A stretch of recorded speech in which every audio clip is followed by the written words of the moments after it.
কিন্তু আমার ভাইজানেরা, এ নবী পাকের উম্মত উম্মতিরা, এ নবী দেওয়ানরা, আল্লাহ পাকের ওলি হযরত সালেহ মুররি রাহমাতুল্লাহ আলাইহি তিনি এমন ভাবে দেখতে পেলেন, একটা গাছতলাতে একটা কালো পিরান পরিহিত, একটা কালো পোশাক পরিহিত একজন ব্যক্তি ও যুবকেরা, ও নবী পাকের উম্মত উম্মতিরা, মনটা খারাপ করে দাঁড়িয়ে আছে।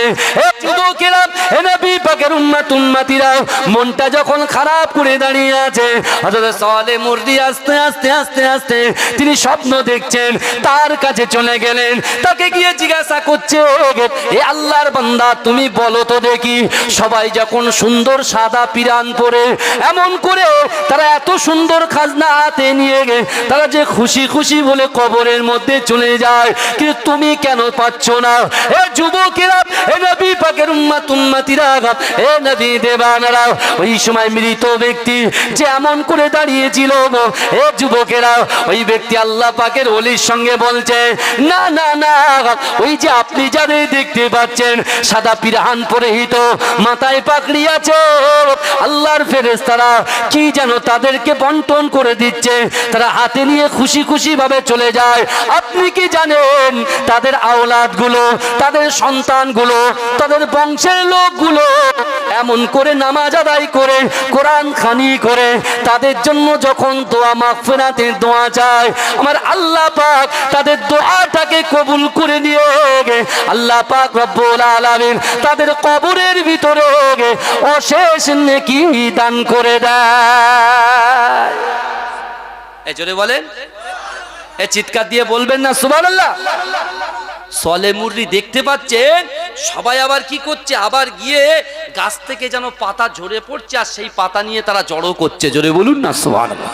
এমত অবস্থায় তাদের কাছে গিয়েছে, তাদের কাছে গিয়ে জিজ্ঞাসা করছে, কি ব্যাপার বলেন তো, আপনারা এরকম ভাবে গাছ থেকে যেন পাতাগুলো ঝরছে আর সেগুলো আপনারা বস্তাবন্দি করছেন, কারণ কি? বস্তাবন্দি করছেন কারণ কি? বলছে, দুনিয়ার জমিনে আমরা আমাদের সন্তানকে রেখে এসেছি, আমাদের বংশধরদেরকে রেখে এসেছি, তারা এরকম ভাবে কুপথের দিশা থেকে তারা তাদের মুখটা ফিরিয়ে নিয়ে সঠিক পথের দিশায় এসে তারা আমাদের জন্য সঠিক নামাজ আদায় করে, কোরআন তেলাওয়াত করে তারা আমাদের কথা ভুলে যায়নি, তারা আমাদের কথা স্মরণ করে মসজিদে মাদ্রাসায় এরকম জান্নাতের মেহফিলে বসে বসে তারা যখন আমাদের জন্য রুহের মাগফিরাতের উদ্দেশ্যে দোয়া করে, আল্লাহ ওদের দোয়াটাকে কবুল করে নিয়ে আমাদের কবরে এমন করে আল্লাহ পাক নেকিটা ছড়িয়ে দেয়। নেকি যেই ছড়িয়ে দেয় আমরা সেটাকে বস্তাবন্দি করি। জোরে বলুন, এই জোরে বলবেন না। সালেহ মুররি রাহমাতুল্লাহ আলাইহি ঘুমটা ভেঙে যায়, এই ঘুমটা ভেঙে যায়। কিছুদিন যাবার পরে হযরত সালেহ মুররি রাহমাতুল্লাহ আলাইহি আবার ওই রাস্তা দিয়ে যেতে যেতে হঠাৎ করে ক্লান্ত হয়ে যায়, আবার ক্লান্ত হয়ে যায়। যখন ক্লান্ত হয়ে যায় ঘুমিয়ে সেই একই স্বপ্ন দেখছেন, কিন্তু যারা সুন্দর পোশাক পরে, সাদা সফেদ পোশাক পরে, মাথায় পাগড়ি পরে ওরকম ভাবে কবর থেকে কবর ফেটে বেরিয়ে আসছে, আর তারা ওই সুন্দর নেকিগুলো অর্থাৎ আল্লাহর ফেরেশতারা যে খাজানা নিয়ে আসছে ওই খাজানা নিয়ে ঢুকে যাচ্ছেন কবরের মধ্যে। জোরে বলবেন না। সালেহ মুররি সেই লোকটার দিকে খেয়াল করে দেখলো তিনিও দাঁড়িয়ে আছে মনটা খারাপ করে। বাবাজি মনটা খারাপ করে দাঁড়িয়ে আছেন। সালেহ মুররি রাহমাতুল্লাহ আলাইহি গেলেন, গিয়ে বলছেন, বাবা কি ব্যাপার বলো তো, তুমি বলো তোমার কোনো উপকারে আসতে পারি আমি, তোমার কি হয়েছে? তো তোমারও তো সন্তান আছে, তোমারও তো বিবি আছে, বাচ্চা আছে, তারা কি তোমার জন্য কিছু করে না? এই ভালো করে বোঝেন। এমত অবস্থায় সেই ব্যক্তি বলছে, আমার স্ত্রী ছিল, আমি ইন্তেকালের পরে আমার স্ত্রী অন্য বিবাহ করেছে, অন্য ব্যক্তিকে বিবাহ করেছে, সে বিবাহ করে সে সুখে সংসারে আছে, খুশির মধ্যে আছে, সে খুশিতে সংসার করে যাচ্ছে, আমার কথা মনে পড়ে না। কিন্তু শোনেন না, আমি কিছু গচ্ছিত সম্পদ আমার বিবির হাতে দিয়েছিলাম, তাকে আমি সোনা গয়না অনেক কিছু বানিয়ে দিয়েছিলাম, তাই আপনি যদি আমার বিবির কাছে যান এবং আমার বিবিকে বলবেন যে আমার অমুক ব্যক্তির যে অর্থ তোমার কাছে দেওয়া আছে যদি একটু সাদকা করে দেয়, যদি সে একটু দোয়া করে দেয়, হয়তো আল্লাহ পাক রব্বুল আলামিন এই আযাব থেকে আমাদের রক্ষা করবে। জোরে বলবেন না। এই জোরে বলবেন। আমার ভাইজানেরা, এ নবী পাকের উম্মত উম্মতিরা, এ নবী দেওয়ানারা, কবরের মধ্যে আযাব হয়, কিন্তু যুবকেরা অনেক মানুষ এটা মানতে চায় না। আমার আপনার নবী, দয়ার নবী জনাবে মুহাম্মদুর রাসূলুল্লাহ সাল্লাল্লাহু আলাইহি ওয়াসাল্লাম মদিনার মসজিদে নববী শরীফ থেকে আল্লাহ রাসূল সাহাবাদেরকে নিয়ে হেঁটে হেঁটে যায়। এ যুবকেরা, এ নবী পাকের উম্মত উম্মতিরা, বিশ্ব নবী রাসূলুল্লাহ সাল্লাল্লাহু আলাইহি ওয়াসাল্লাম হঠাৎ করে একটা কবর দেখতে পায়। আল্লাহর রাসূল এই কবরের পাশে দাঁড়িয়ে গিয়ে অজান নয়নে ঝরঝর ঝরঝর করে কাঁদে। এই যুবকেরা, আল্লাহর রাসূলের মুহাব্বতের সাহাবা হযরত আবু বকর সিদ্দিক রাদিয়াল্লাহু তাআলা আনহু আল্লাহর রাসূলকে জিজ্ঞাসা করে, ইয়া রাসূলুল্লাহ, ইয়া হাবিবাল্লাহ, আপনি এমন করে ঝরঝর করে কেন কাঁদেন? ও যুবকেরা, এ নবী পাকের উম্মত উম্মতিরা, বিশ্ব নবী রাসূলুল্লাহর মুহাব্বতের সাহাবা হযরত ওমর ফারুক রাদিয়াল্লাহু তাআলা আনহু আল্লাহর রাসূলকে বলে, ইয়া রাসূলুল্লাহ, ইয়া হাবিবাল্লাহ, আপনি কাঁদবেন না, আপনি কাঁদবেন না, আপনার কান্না আমরা সাহাবারা সহ্য করতে পারি না। ইয়া রাসূলুল্লাহ, আপনি কাঁদলে পরে আমাদের বড় কষ্ট হয়।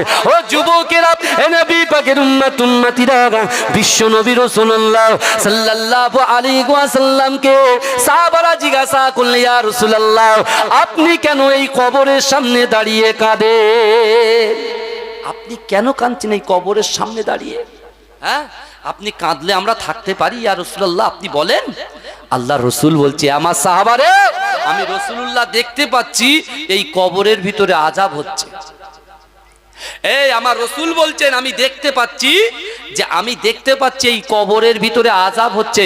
রাসূল একজন সাহাবাকে বললেন, এ আমার সাহাবারা, যাও না, তোমরা যাও, ওই যে খেজুর বাগানটা আছে, খেজুর বাগান থেকে কিছু খেজুরের পাতা নিয়ে এসো না, কিছু খেজুরের পাতা নিয়ে এসো। বিশ্বনবী রাসূলুল্লাহর এই কথা শুনে আল্লাহর রাসূলের সাহাবা খেজুরের পাতা নিয়ে আসলেন। আল্লাহর রাসূল কি করলেন? ওই খেজুরের পাতাগুলো কবরের ভিতরে পুঁতে দিলেন। জোরে বলবেন না? জোরে বলবেন না? সুবহানাল্লাহ। রাসূলুল্লাহ সাহাবা জিজ্ঞাসা করলেন, ইয়া রাসূলুল্লাহ, আপনি কেন এই খেজুরের পাতা কবরে পুঁতে দিলেন? আল্লাহ রসুল বলছেন, এ আমার সাহাবারা, তোমরা শোনো, আল্লাহ কোরআনে বলছেন, বিসমিল্লাহির রহমানির রহিম, আলাম তারা আন্নাল্লাহা ইউসাব্বিহু লাহু মান ফিস সামাওয়াতি ওয়াল আরদ ওয়া তায়রু সাফা কুল্লুন কদ আলিমা সালাতাহু ওয়া তাসবিহা ওয়াল্লাহু আলিমুম বিমা ইয়াফআলুন। জোরে বলুন। জোরে বলা যাবে সুবহানাল্লাহ? তাকবীর দেন তো, নারে তাকবীর, নারে তাকবীর। ভাই অসুবিধা হচ্ছে না তো? হ্যাঁ, আপনারা মনে করেছেন অনেক মানুষ চলে গেছে, আমি ঘাবড়ে যাব? অত সহজ নাকি? অত সহজ না, বুঝতে পারছেন না? ঘাবড়ে যাওয়ার ছেলে আমি নই, কারণ তাওয়াক্কালতু আলাল্লাহ, আল্লাহর উপরে ভরসা রেখে জলসা করি ইনশাআল্লাহ। কারণ যে জলসায়, যে জায়গায় মানুষ হয়তো আসবে না, আল্লাহর কিছু স্পেশাল ফোর্স তারা এখানে এসে বসে থাকে। জোরে বলুন। এই জোরে বলবেন না? আর তারা আবার দেখে যে কি করতে আসে। এই রাসূলুল্লাহ যখন বদরের যুদ্ধে গিয়েছিলেন, আল্লাহর রাসূল 1000, তাই তো? এই কথা বলেন। কিন্তু ওই যুদ্ধ থেকে মুনাফিকরা কিন্তু লোক বাহিনী রাসূলুল্লাহর অনেক সাহাবাদেরকে বলে বুঝিয়ে তারা কিন্তু নিয়ে চলে এসেছিলেন। তারপরে কি রাসূলুল্লাহ হাল ছেড়েছে? এই কথা বলেন। তাহলে আমাদেরও হাল ছাড়ার কোনো প্রয়োজন নাই। নিয়ত করেন, আল্লাহ কবুল করবেন। আপনার পিতামাতা কবরে গেছে, আপনি শুধু এটুকুই চিন্তা করবেন, একদিন কিন্তু এই দুনিয়া ছেড়ে আমাদের ওই কবরে যেতে হবে। আল্লাহর রাসূল বলে দিলেন, আমার সাহাবারা, তোমরা শোনো, আল্লাহ যে তোমাদের দুটো করে চোখ দিয়েছে, ওই চোখ দিয়ে তোমরা যখন আসমানের দিকে তাকাও, আসমানের দিকে 2 ডানা বিশিষ্ট পাখি তোমরা দেখতে পাও। জোরে বলুন। এই আমরা পাখি দেখতে পাই না? আল্লাহ রসুল বলছেন, আল্লাহ বলছেন ওই পাখিগুলো, রসুল সাহাবাদেরকে এই কোরআনের আয়াতের মানেগুলো ভেঙে দিয়ে বলছে যে ওই পাখিগুলো আল্লাহর নামে জিকির করতে করতে ওড়ে। জোরে বলুন না সুবহানাল্লাহ। পৃথিবীতে যত জিনিস আছে, যত মাখলুক আছে, আল্লাহ যেটাকে সৃষ্টি করেছেন, সকলে আল্লাহ জিকির করে। জোরে বলেন। আল্লাহ পাকের জিকির করে। অর্থাৎ যে খেজুরের পাতাটা আমি যে কবরের মধ্যে পুঁতে দিলাম, যতক্ষণ এই খেজুরের পাতাটা কাঁচা থাকবে ততক্ষণ সে আল্লাহ আল্লাহ জিকির করবে। আর যখনই আল্লাহ আল্লাহ জিকির করবে তখন কি হবে? কবরের আযাবকে আল্লাহ হালকা করে দেবে। জোরে বলেন, এ জোরে বলবেন না? তাহলে আমরা সন্তানেরা যদি আল্লাহ জিকির করে নামাজ কালাম আদায় করে, এখানে কিন্তু অনেক রকমের ব্যঙ্গ করে, অনেকে বলছে ঠিক এরকম করে ছেলে নামাজ পড়ে না, গেঁজা খায়, মদ খায়, তাড়ি খায়, উল্লু খেয়ে রাস্তার পাশে পড়ে থাকে, সে আবার দোয়া চাইলে নাকি দোয়া কবরে যাবে। ভাইজান, অত সহজ নয়। আল্লাহ পাকের দয়া মায়া মমতা, আমার রাসূলুল্লাহকে আল্লাহ পাক ওমা আরসালনাকা ইল্লা রাহমাতাল লিল আলামিন করে পাঠিয়েছে। এ যুবক, আমার বিশ্ব নবী রাসূলুল্লাহ সারা বিশ্বের নেতা হবার পরেও, আল্লাহর রাসূল সাল্লাল্লাহু আলাইহি ওয়াসাল্লাম ইমামুল আম্বিয়া হবার পরেও আমার রাসূল কখনো মাথা উঁচু করে বেড়াতেন না, মাথা নিচু করে বেড়াতেন। জোরে বলুন।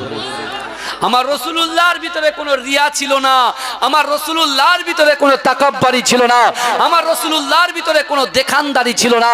এ যুবকেরা, ভালো করে বোঝার চেষ্টা করো, বিশ্বনবী রাসূলুল্লাহ সাল্লাল্লাহু আলাইহি ওয়াসাল্লাম যখন কোনো কাজ সাকসেস করতেন তখন নিজের বড়াইত্ব করতেন না, বড়াইত্ব করতেন না। আমি রাকিবুল আজিজ আমার গাড়িতে যারা আছে আমি তাদেরকে বলি, দেখেছিস তো আজকে আমি কাঁপিয়ে দিয়েছি জলসা করে, কারণ প্রচুর লোক বসেছিল।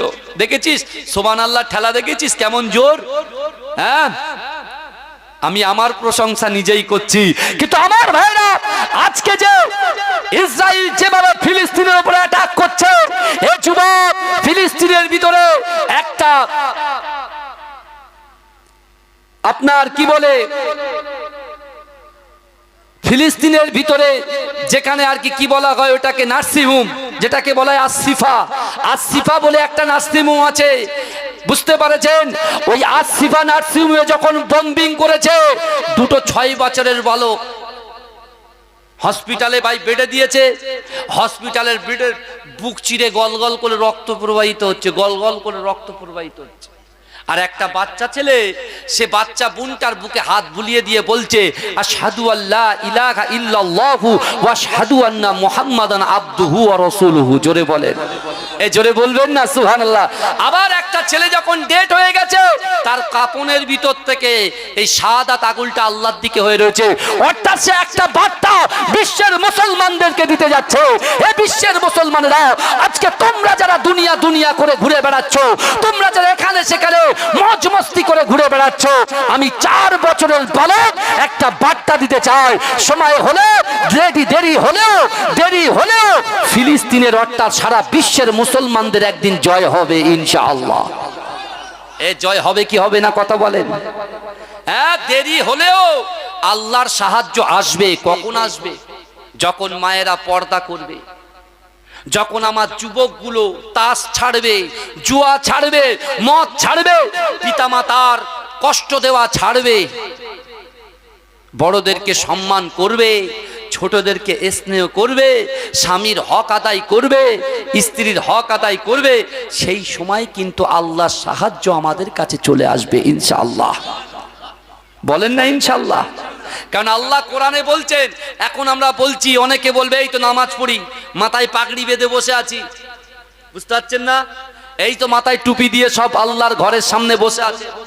হ্যাঁ, তাহলে আমি খাবার খাবো না, আমি ভাত খাবো না, আমি যাব না কাজে, আল্লাহ কেমন খাওয়াই দেখি, আল্লাহ সাহায্য তো করবে। কিন্তু আমার ভাই জানেরা, অত সহজ নয়। আল্লাহ কোরআনে বলে দিয়েছেন সাহায্য কাদের করবে আর সাহায্য কাদের করবে না, সেটাও কোরআনে আছে। কিন্তু আল্লাহ বলছেন, বান্দা বিসমিল্লাহির রহমানির রহিম আহাসিবান নাস ওয়া ইউতরাকু আইয়াকুলু আমান্না ওয়া হুম লা ইফতানুন। আমার আল্লাহ বলছে, বান্দা তোমরা যারা ঈমান এনেছো, তোমরা কি মনে করো আমি আল্লাহ তোমাদেরকে ছেড়ে দেব? ওয়া হুম লা ইফতানুন, আমি আল্লাহ কি তোমাদের পরীক্ষা করব না? ভালো করে বোঝেন। এখন বিশ্বনবী রাসূলুল্লাহ বলেছেন কবরে আযাব হচ্ছে, আর আল্লাহ পাকের ওলি হযরতে সালেহ মুররি রাহমাতুল্লাহ আলাইহি তিনি সেই কবরবাসীর কাছে বলছেন, কবরবাসী বলছেন আমার বিবির কাছে গিয়ে যদি একটু খোঁজ নিয়ে আপনি সে যদি একটু সাদকা করে দেয় হয়তো আল্লাহ পাক আমাকে আযাব থেকে রক্ষা করবে। আমার ভাইজানেরা, এ নবী পাকের উম্মতিরা, এ নবী দেওয়ানরা, আল্লাহ পাকের ওলির ঘুমটা ভেঙে গেল। এ যুবকেরা ঘুম ভাঙার সাথে সাথে আল্লাহ পাকের ওলি আস্তে আস্তে ওই বাড়ির সন্ধান করতে লাগলো। এ যুবকেরা, এ নবী পাকের উম্মতিরা, এ নবী দিবানারা, ওই ব্যক্তি আল্লাহ পাকের ওলি এমন করে খুঁজতে খুঁজতে ওই বাড়ির সামনে চলে যায়। ও যুবকেরা বাড়িতে গিয়ে ঘরের আওয়াজ দেয়। আওয়াজ যখন করে একজন ব্যক্তি ঘর থেকে বার হয়ে আসে। বার হয়ে আসার পরেতে আল্লাহ পাকের ওলি তার সঙ্গে সালাম বিনিময় করে। এ যুবকেরা, এ নবী পাকের উম্মতিরা, ওই কবরে আমাদেরকে চলে যেতে হবে বাবা, একটুখানি সাবধান হয়ে যান, একটুখানি ভালো করে শুনে নিয়ে যান। এ যুবকেরা, এ নবী পাকের উম্মতিরা, আল্লাহ পাকের ওলি অজানয়নে ঝরঝর করে কাঁদে। ওই ব্যক্তি জিজ্ঞাসা করে আপনি এমন করে কেন কাঁদেন? বলছেন না না না, আমি এমন করে কবরের পাশ দিয়ে যাচ্ছিলাম, হঠাৎ করে ক্লান্ত হয়ে গিয়ে আমি স্বপ্নে পড়ে গিয়েছিলাম।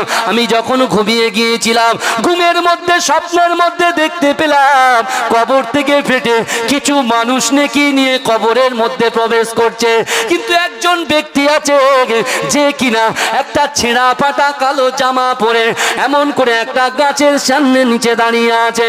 আমি তাকে জিজ্ঞাসা করলাম, বলছে না না না, আমার স্ত্রী ছিল, আমি যখন ইন্তেকাল করেছি আমার কিছু গচ্ছিত সম্পদ আমার স্ত্রীর কাছে দিয়ে এসেছি, কিন্তু না না না, আমার স্ত্রী বিয়ে করে নিয়েছে, বিয়ে করার পরে তার স্বামীর সঙ্গে সুন্দর করে ঘর সংসার করছে। এ যুবকেরা, এ নবী পাকের উম্মতিরা, আল্লাহ পাকের ওলি যখন এই কথা বললেন পিছনে পর্দার ভিতর থেকে ওই মহিলা শুনতে পায়। হঠাৎ করে সে এতদিন পরে তার স্বামীর কথা মনে পড়ে যায়। এ যুবকেরা, এ নবী পাকের উম্মতিরা, হঠাৎ করে স্বামীর কথা মনে পড়ে যাওয়ার পরেতে অজানয়নে ঝরঝর করে কাঁদে। এ আমার ভাইজানেরা, সুন্দর করে ওযু করে নামাজের মাসাল্লাটা বিছিয়ে দিয়ে আল্লাহর কোরআন তেলাওয়াত করে আল্লাহর কাছে স্বামীর জন্য কাঁদতে লাগে। ওগো রব্বুল আলামিন, আল্লাহ আমার ভুল হয়ে গিয়েছে, আমার ভুল হয়ে গিয়েছে। ওগো রব্বুল আলামিন, আল্লাহ আমার স্বামীকে আপনি ডেকে নিয়েছেন, আপনি আমার স্বামীকে যে লোকে ডাকবেন আল্লাহ তাকে আপনি শান্তিতে রাখেন। এ যুবকেরা, এ নবী পাকের উম্মতিরা, ওই সময়টা ওই মহিলাটা নামাজ শেষ করে দিয়ে তার স্বামীকে ডেকে বললেন, না না না, এই নিন কিছু অর্থ আছে, এই অর্থগুলো ওই আল্লাহর ওলির হাতে তুলে দেন, আর আল্লাহর ওলিকে বলেন সে যেন এটাকে সাদকা করে এমন করে আমার স্বামীর জন্য একটু দোয়া করে দেয়। এ যুবকেরা, এ নবী পাকের উম্মতিরা, একটু ভালো করে বোঝার চেষ্টা করেন। আল্লাহ পাকের ওলির হাতে এমতো অবস্থায় গচ্ছিত সম্পদটা সুন্দর করে তুলে দিলেন। এ যুবকেরা, আল্লাহ পাকের ওলি হযরত সালেহ মুররি রাহমাতুল্লাহ আলাইহি সেই পয়সাটাকে, সেই অর্থটাকে সাদকা করে দিলেন। ও যুবকেরা, অনেক দিন হয়ে যায় সাদকা দেওয়ার পরে আবার ওই কবর দিয়ে বহুদিন পরে সে যখন রাস্তা দিয়ে হেঁটে হেঁটে যায়, ওই কবরের পাশ দিয়ে হেঁটে হেঁটে যায়। হে মুসলমান ঘরের ছেলেরা, একটু ভালো করে বোঝার চেষ্টা করেন। সে যখন এমন করে আবার ক্লান্ত হয়ে গিয়ে সে যখন আবার ওই জায়গায় ঘুমিয়ে পড়ে, এ যুবকেরা ঘুমিয়ে স্বপ্ন দেখে আল্লাহ পাক রব্বুল আলামিন ওই কবরের ভিতর থেকে মাইয়েত গুলো সকলে সাপের জামা পরে দাঁড়িয়ে আছে। উনি তাদের দিকে তাকালেন না, যিনি একটা কালো ছেঁড়া পাটা জামা এমন করে পরিধান করে মনটা খারাপ করে কোণে দাঁড়িয়েছিলেন, সেদিকে যখন তাকিয়েছে, এ যুবকেরা যেই তাকিয়েছে তিনি দেখতে পাচ্ছেন সেই ব্যক্তিটাও সাপের জামা পরে এমন করে আল্লাহ পাক রব্বুল আলামিন সে যে সাদকা করেছে, তার স্ত্রী যে দোয়া করেছে, ওই দোয়াটাকে কবুল করে নিয়ে আল্লাহ পাক রব্বুল আলামিন তার কাছে নেকি পাঠিয়ে দিয়েছে। এজন্য বলবেন না, এই চিৎকার দিয়ে বলা যাবে না সুবহানাল্লাহ? নারে তাকবীর, নারে তাকবীর। চিন্তা করেন, অনেকে বলে এরা শুধু সব বাংলাদেশের ওয়াজ শুনবে আর বলবে সব বেদাত, কবর জিয়ারাত বেদাত, সবরেসানি বিদাত, এ বেদাত সে বেদাত। বেদাত করে করে করে করে ইসলামটাকে ছোট করার চেষ্টা করছে, খাটো করার চেষ্টা করছে, হ্রাস করার চেষ্টা করছে। এই কথা ঠিক বলছি না ভুল বলছি? এই কথা বলেন না। বিশ্ব নবী রাসূল সাল্লাল্লাহু আলাইহি ওয়াসাল্লাম তিনি এমন করে সাহাবাদেরকে ওই জন্য এই হাদিসটাকে বলে গিয়েছিলেন যে ইজা মাতাল ইনসানু ইনকাতা আনহু আমালুহু ইল্লা মিন সালাসাতিন, ইল্লা মিন সাদাকাতিন জারিয়াতিন আও ইলমিন ইয়ানতাফাউ বিহি আও ওয়ালাদিন সালিহিন ইয়াদউ লাহু। আল্লাহ রাসূল বলছে তুমি ইন্তেকালের আগে, মৃত্যুর আগে তিনটে জিনিস করে যাও। তিনটে জিনিস করে যদি তুমি কিয়ামতের মাঠে অর্থাৎ কবরে যাও, আল্লাহ অটোমেটিক কবরে আল্লাহ সওয়াব দিয়ে দেবে। জোরে বলেন, জোরে বলা যাবে না? তো আমার ভাইরা, এখন আজকে আমাদের বন্ধুত্ব কাদের সাথে, আমাদের সম্পর্ক সম্বন্ধ কাদের সাথে? আপনি যদি কোনো গায়ের কম আপনার বন্ধু হয়, আপনার যদি কোনো গায়ের কম বন্ধু থাকে, আপনি যতই তাকে মিষ্টি খাওয়ান, যতই তাকে আপনি বাগদা চিংড়ি খাওয়ান, যতই তাকে আপনি গলদা খাওয়ান, যতই তাকে আপনি হাই ফাই ফ্রুট খাওয়ান, বিশ্বাস করুন সে সাময়িক সময়ের জন্য তোমার দিকে তাকিয়ে মুচকে হাসবে, কিন্তু পিছনে বিরোধিতা করবে। ও তখনই খুশি হবে যখনই তোমার ইসলামটাকে পরিবর্তন করে তাদের ধর্মে যাবে, তখন খুশি হবে। তার আগে তারা খুশি হবে না। এ বুঝতে পারছেন কথা? তার আগে খুশি হবে না। কিন্তু আমাদের বন্ধুত্ব এমন একজন মানুষের সঙ্গে, এমন লোকেদের সঙ্গে হয়ে যাচ্ছে তারা আমাদের হাত ধরে ইহদিনাস সিরাতাল মুস্তাকিমের পথে নিয়ে যাবার কথা, তারা ইহদিনাস সিরাতাল মুস্তাকিম থেকে বঞ্চিত করে কুপথের দিশায় নিয়ে যাচ্ছে। আমার ভাইরা, আল্লাহ রাসূল সাল্লাল্লাহু আলাইহি ওয়াসাল্লামের সাহাবারা কত কষ্ট করেছিলেন, কত মেহনত করেছিলেন। হে যুবকেরা, ভালো করে বোঝার চেষ্টা করেন। আর আমাদের সম্পর্কটা যদি ইসলামের জন্য হয়, রাসূলুল্লাহর মুহাব্বতের জন্য হয়, কোরআনের জন্য হয়, আপনার যদি একটা সংকল্প থাকে যে রাসূল তো দ্বীনের দাওয়াত দিয়েছিল, এই রাসূল তো দ্বীনের দাওয়াত দিয়েছিল কাদের কাছে? মুসলমানদের কাছে, বেদুইনদের কাছে, ইহুদি নাসরা খ্রিস্টানদের কাছে আল্লাহর রাসূল দ্বীনের দাওয়াত দিয়েছেন। তারা কি করেছেন? রাসূলুল্লাহকে যাচাই বাছাই করেছেন, রাসূলুল্লাহকে যাচাই বাছাই করেছেন, রাসূলুল্লাহকে পরীক্ষা করেছেন। তারা পরীক্ষা নেবার পরে রাসূল পরীক্ষায় উত্তীর্ণ হয়েছে, তারপরে তারা কি করেছেন? ঈমান এনেছেন। এই আমার রাসূলুল্লাহর লাশ চুরি করার জন্য ইহুদিরা চক্রান্ত করেছিল, আমার রাসূলকে বিস্মান করানো হয়েছিল, আমার রাসূলুল্লাহকে মারার চক্রান্ত করেছিল।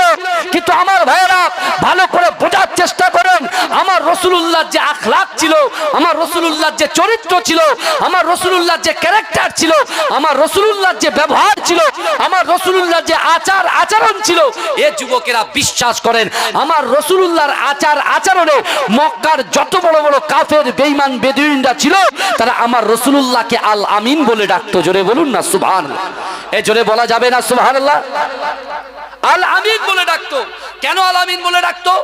বিশ্বনবী রাসূলুল্লাহ সাল্লাল্লাহু আলাইহি ওয়াসাল্লামের রাসূল যে উটটাকে রাসূল চড়তেন, আমার দয়ার নবী মোস্তফা জানে রহমত যে উটের পিঠে সওয়ার হয়ে এক জায়গা থেকে আর এক জায়গায় স্থান পরিবর্তন করতেন, ওই উটটা হঠাৎ করে হারিয়ে গেছে। এই বুঝতে পারছেন? উটটা যখন হারিয়ে গেছে, এই দেখেন কাফের বেঈমানগুলো মজা নেওয়া শুরু করে দিয়েছে যে মুহাম্মদ তো বলছে আমি আল্লাহ পাকের নবী। আমি যখন বলবো মুহাম্মদ, আপনারা কি বলবেন? এই জোরে বলেন বাবাজি, সাল্লাল্লাহু আলাইহি ওয়াসাল্লাম। তেমত অবস্থায় বিশ্বনবী রাসূল সাল্লাল্লাহু আলাইহি ওয়াসাল্লাম মসজিদুল হারাম কাবা বাইতুল্লাহ শরীফের পাশে রাসূলুল্লাহ বসে আছেন। রাসূলুল্লাহর উট হারিয়ে গেছে। উট যখন হারিয়ে গেছে, ওদিকে বড় বড় গোত্রের মানুষেরা যারা রাসূলকে নবী বলে মেনে নেয়নি, যারা আমার দয়ার নবীকে নবী বলে মানেনি, এরা সব ব্যঙ্গ করছে কাদেরকে? যারা রাসূলকে মেনেছে তাদেরকে বলছে, শোন কি ব্যাপার, তোরা বলিস রাসূল সব জানে, তো রাসূলুল্লাহর উট হারিয়ে গেছে, তো রাসূল বলতে পারছে না? তোমাদের মুহাম্মদ রাসূলুল্লাহকে নবী বলে তোমরা মানো, উটটা যে হারিয়ে গেছে তোমরা খুঁজছো, তোমাদের লজ্জা লাগে না? বলছে কেন? বলছে কেন? তোমার নবী নাকি সব জানে, তোমার নবীর উট কোথায় হারিয়ে গেছে সেটা তোমার নবী জানে না? তা সাহাবারা কথাটা খেয়ে নিয়েছে, গিলে নিয়েছে। শয়তান তো চারিদিকে গিজগিজ করছে, এ ঈমান শেষ করার জন্য মা শয়তান চারিদিকে গিজগিজ করছে। কিন্তু আমার ভাইরা, বিশ্ব নবী রাসূল সাল্লাল্লাহু আলাইহি ওয়াসাল্লাম যখন এমন করে সাহাবারা রাসূলুল্লাহকে ঘিরে ধরে বলছেন, ইয়া রাসূলুল্লাহ, ইয়া হাবিবাল্লাহ, হুজুর ওই রাস্তা দিয়ে হেঁটে হেঁটে আপনার উটটাকে খুঁজতে যাচ্ছিলাম, আর ইহুদিরা, এই নাসারা, বেঈমানেরা, কাফেরেরা এরা আমাদেরকে ধরে এরা বলছে যে মুহাম্মাদের উট হারিয়ে গেছে, তোমরা খুঁজতে বেরিয়েছো, তোমার মুহাম্মদ তো জায়গায় বসে বলে দেয়। তা আল্লাহ রসুল মুচকে মুচকে হাসলেন। জোরে বলুন না, এ জোরে বলা যাবে না, এ চিৎকার দিয়ে বলা যাবে না সুবহানাল্লাহ? তাকবীর তোলেন না, নারে তাকবীর, নারে তাকবীর। এখন বিশ্ব নবী রাসূলুল্লাহ চোখটা বুজিয়ে বলছে, রে আমার সাহাবারা যাও, আমার উটটা অমুক পাহাড়ে অমুক গাছে আমার উটের রশিটা বেঁধে গেছে বলে সে আসতে পারছে না, ওকে নিয়ে এসো। জোরে বলুন। এখন সাহাবারা একদম ব্যাপক খুশি হয়ে গেছে। খুশি হয়ে সাহাবারা গিয়েছেন, গিয়ে আল্লাহর রসুল যেভাবে যে জায়গাটা মেনশন করে দিয়েছেন ওই জায়গাটাই উটটা দাঁড়িয়ে আছে। জোরে বলুন, এই জোরে বলা যাবে না সুবহানাল্লাহ? কিন্তু আমার ভাইরা, বিশ্ব নবী রাসূলুল্লাহ হাবিবে লাবিবে তাবিব জনাবে মুহাম্মদ রাসূলুল্লাহ সাহাবারা আল্লাহর রাসূলকে বলছি, ইয়া রাসূলুল্লাহ, ইয়া হাবিবাল্লাহ, হুজুর উটটাকে সাথে করে নিয়েছে। রাসূলুল্লাহকে বলছে, ইয়া রাসূলুল্লাহ, আপনি বলেন উটটা আপনি যে জায়গায় বলেছিলেন, যে জায়গায় মেনশন করেছিলেন, যে গাছের কথা বলেছিলেন, ঠিক ঠিক ঠিক ঠিক জায়গায় কিন্তু উটটাকে আমরা পেয়েছি। জোরে বলুন না সুবহানাল্লাহ, এই জোরে বলবেন না? আল্লাহর রসুল নিজে অহংকার করেননি। আল্লাহর রসুল বলেছেন, আমার সাহাবারে এটাতে খুব খুশি হওয়ার কোনো প্রয়োজন নেই, আমার আল্লাহ আমাকে বলেছেন আর আল্লাহর বলাতে আমি তোমাদেরকে বলেছি। জোরে বলুন, এই জোরে বলুন না সুবহানাল্লাহ। এখন সাহাবারা ওই পাশ দিয়ে যাচ্ছেন, ইহুদিগুলোর মুখ পুরো চুন হয়ে গেছে। এই ইহুদিদের মুখ চুন হয়ে গেছে। এরা বলছে, কার পাল্লায় পড়লাম, কার পাল্লায় পড়লাম? বিশ্ব নবী রাসূল সাল্লাল্লাহু আলাইহি ওয়াসাল্লামের আখলাক দেখেন, চরিত্র দেখেন। আল্লাহর রাসূলকে তাদের তো অ্যাটাক করতে পারতেন কি পারতেন না? কথা বলেন, পারতেন কি পারতেন না? আমার ভাইজানেরা, এ নবী পাকের উম্মত উম্মতিরা, এ নবী দেওয়ানরা, বন্ধুত্ব কাদের সঙ্গে করতে হবে? এ আমার ভাইজানেরা, হযরতে মা ফাতেমাতুজ জোহরা রাদিয়াল্লাহু তাআলা আনহা, আমার রাসূলুল্লাহর কন্যা, জান্নাত রানী নবী নন্দিনী মা ফাতেমাতুজ জোহরা রাদিয়াল্লাহু তাআলা আনহা এমন করে ঘরের ভিতরে কোরআন তেলাওয়াত করে। এ যুবকেরা, মা ফাতেমাতুজ জোহরা রাদিয়াল্লাহু তাআলা আনহা নামাজ আদায় করে। ও যুবকেরা, মা ফাতেমাতুজ জোহরা রাদিয়াল্লাহু তাআলা আনহা পিছনে একটা বাগানে ঘুরতে যায়। এ যুবকেরা, এ নবী পাকের উম্মত উম্মতিরা, ওই বাগানের ভিতরে একজন ইহুদির মেয়ে, সে এমন করে ফাতেমাতুজ জোহরা রাদিয়াল্লাহু তাআলা আনহা যে বাগানের ভিতরে বিচরণ করে, ওই বাগানে আবার সে এমন করে ঘুরতে আসে।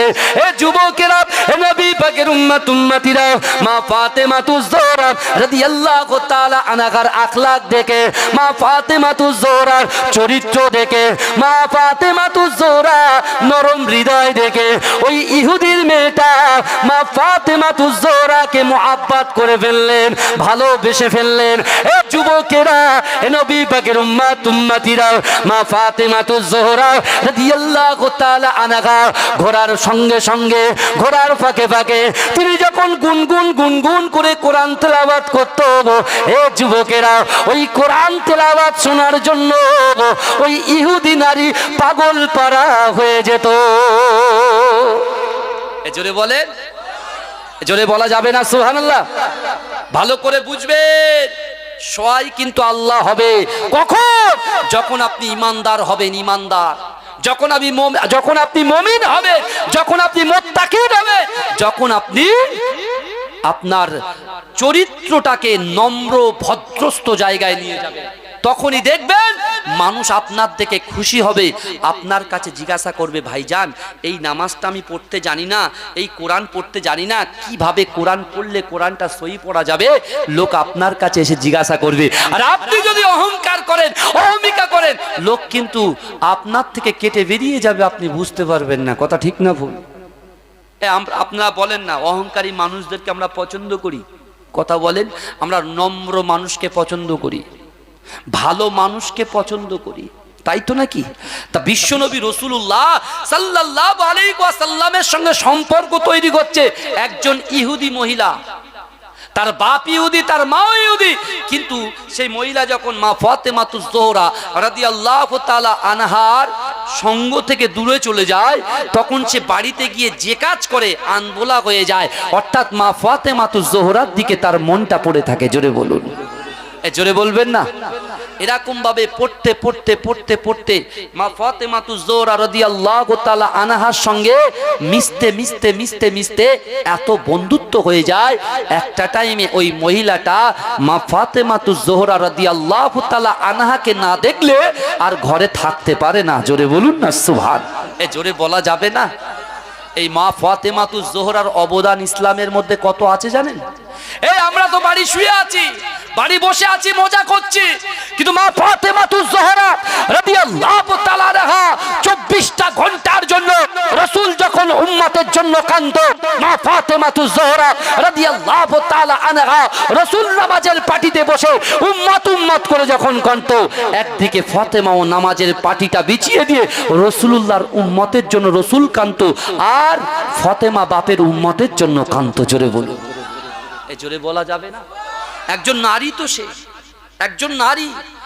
ইসলামের ভিতরে নারীদের যে অবদান, ইসলামের ভিতরে নারীদের যে অবদান বিশ্বনবী রাসূলুল্লাহ দিয়েছেন, সম্মান রাসূলুল্লাহ দিয়েছেন।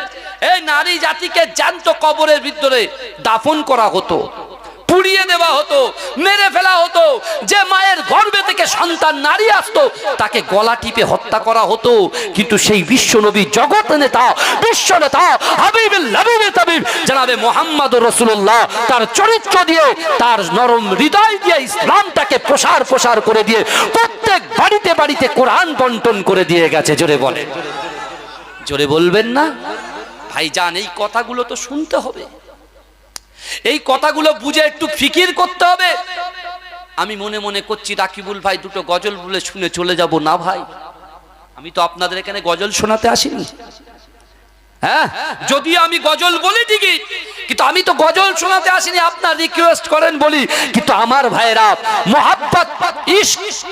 দেখুন একজন ইহুদি ঘরের মেয়ে মুসলমান ঘরের মেয়েকে তার পোশাক আশাক, তার ব্যবহার, তার নম্রতা, তার ভদ্রতা, তার এডুকেশন, তার শিক্ষা দেখে সে তার জন্য পাগল পারা হয়ে গেলেন। জোরে বলুন, এই জোরে বলবেন না?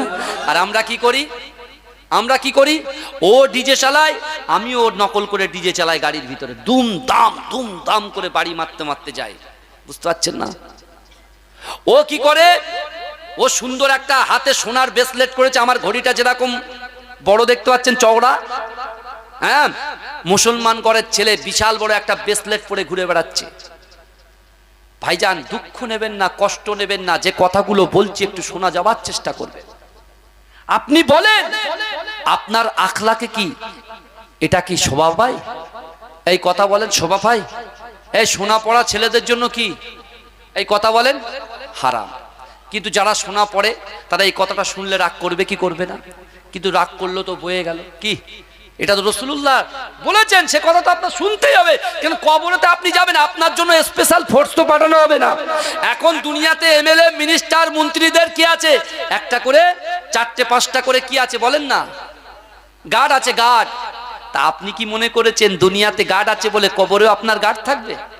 হ্যাঁ, গার্ড থাকবে? অত সহজ নাকি? আপনি যার পিছনে ঘুরছেন, আপনার মৃত্যুর পরে সে এসে বলবে ভাই রোদ বেরিয়ে গেছে, তাড়াতাড়ি কর, একে পার্সেল করে কবরে পার্সেল করা। ভাইজান বিশ্বাস করুন, আখলাক ওয়ালা হয়ে যান, নিজের মস্তকটাকে আল্লাহর রাস্তায় ঝুঁকিয়ে দিন, নিচু করে দিন, আপনার অন্তরটাকে, মনটাকে নিচু করে দিন, লোক আপনার জন্য ফিদা হয়ে যাবে। জোরে বলুন। এখন ওই ইহুদি নারী ওই মহিলা বাড়িতে গেছেন, বাড়িতে গিয়ে সে শুনছে তার বাপ একটা ঘরে মক্কার মানুষদেরকে, মদিনার মানুষদেরকে নিয়ে একটা বৈঠক করছে রাসূলুল্লাহকে কতল করার জন্য, মারার জন্য। আমার দয়ার নবীকে মারার জন্য, কতল করার জন্য একটা মিটিং করছে। আর মা ফাতেমাতুজ জোহরা রাদিয়াল্লাহু তাআলা আনহা, তার ফ্রেন্ড ওই ইহুদি নারী, সে সব শুনেছে। শুনে ফাতেমাতুজ জোহরা রাদিয়াল্লাহু তাআলা আনহার কাছে এসে বলছেন, বন্ধু একটা কথা বলতে চাই আপনার সাথে। আমার আব্বু এভাবে আপনার আব্বুকে মারার জন্য, কতল করার জন্য চেষ্টা করছে। আপনার আব্বু কে মারার জন্য আমার আব্বু মারার চেষ্টা করছে, কতল করার চেষ্টা করছে। বিশ্বনবী রাসূল সাল্লাল্লাহু আলাইহি ওয়াসাল্লামের কন্যা মা ফাতেমাতুজ জোহরা রাদিয়াল্লাহু তাআলা আনহা মুচকে মুচকে হাসছেন। জোরে বলুন না সুবহানাল্লাহ। বলছে কি বলছেন আপনি? বলছে যারা আল্লাহর রাস্তায় নিজের সারকে, আল্লাহর রাস্তায় নিজের সার, নিজের মাথাটাকে যারা ঝুঁকিয়ে দেয়, আল্লাহ তার গায়েবী মাদাদ দিয়ে তাকে হেফাজত করে। জোরে বলুন, এ জোরে বলবেন না?